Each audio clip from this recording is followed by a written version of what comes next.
দেখো আজকে মা কি বানিয়েছে, এই যে বাটা মাছ, তখন দেখালাম না মাছ, এই যে মাছটা বানানো হয়ে গেছে।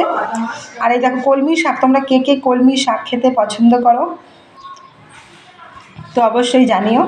তার সাথে একটু বেগুন ভাজা করেছে। তো কলমি শাকটা এই সিজনের এই প্রথম খাচ্ছি আজকে। পাট শাক ঠাট শাক সব খাওয়া হয়ে গেছে, কিন্তু কলমি শাকটা আজকেই তোমাদের দাদাভাই আনলো। তার সাথে এই যে অল্প বাটা মাছ। দাদাভাই যখনই বাজার থেকে মাছ আনে অনেক, কিন্তু আমরা খেতে একদম পছন্দ করি না, যার জন্য মাছ আবার কমিয়ে রাখলাম। আমাদের কাছে এই মাছই অনেক, কিন্তু মায়ের মনে হয় এই মাছটা খুব ভালো লাগে, তো মা বললো আমাকে এই মাছটা একটু বেশি করে দিস। মা তো আবার বড়ো মাছ খেতে পছন্দ করে না। আর এই যে দেখো এখানে বড়ো মাছটা এখানে রেডি আছে, এবার বানাবো আমি ওটা। ওই মাছটা মা বানিয়েছে, এই বড়ো মাছটা আমি বানাবো। এটা হচ্ছে বোয়াল মাছ। তো তোমরা অবশ্যই কমেন্টসে জানো যে বোয়াল মাছ কারা কারা খেতে পছন্দ করো। আমাদের বাড়িতে শোল, বোয়াল, আর মাছ, রিঠা মাছ, রুই, কাতল সব বড়ো বড়ো মাছগুলো দাদাভাই খায়, যেহেতু নিয়ে আসে, আমরা পছন্দ করি না।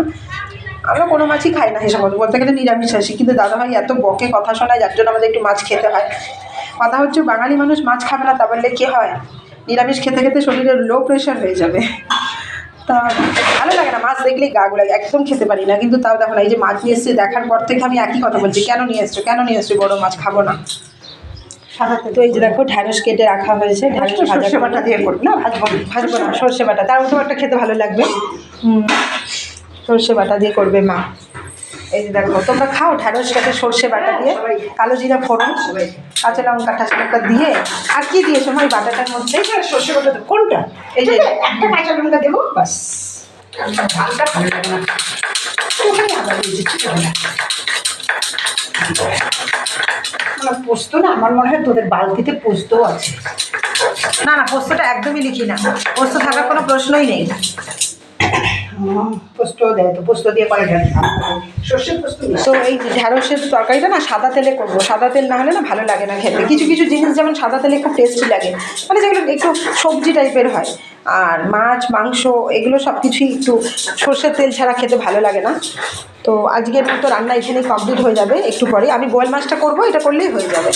আর মা তো বাটা মাছ বানিয়ে ফেলেছে, কলমি শাক ভেজে ফেলেছে, ঢ্যাঁড়সটা মা বানাবে।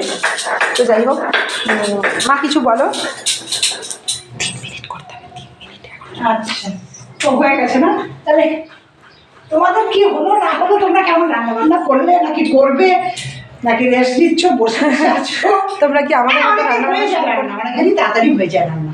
না, অনেকে আছেন একটু দেরিতে রান্না করে, আমাদের যেমন একটু সকাল সকাল দাদাভাই। আমাদের এমনি তো তাড়াতাড়ি হয়।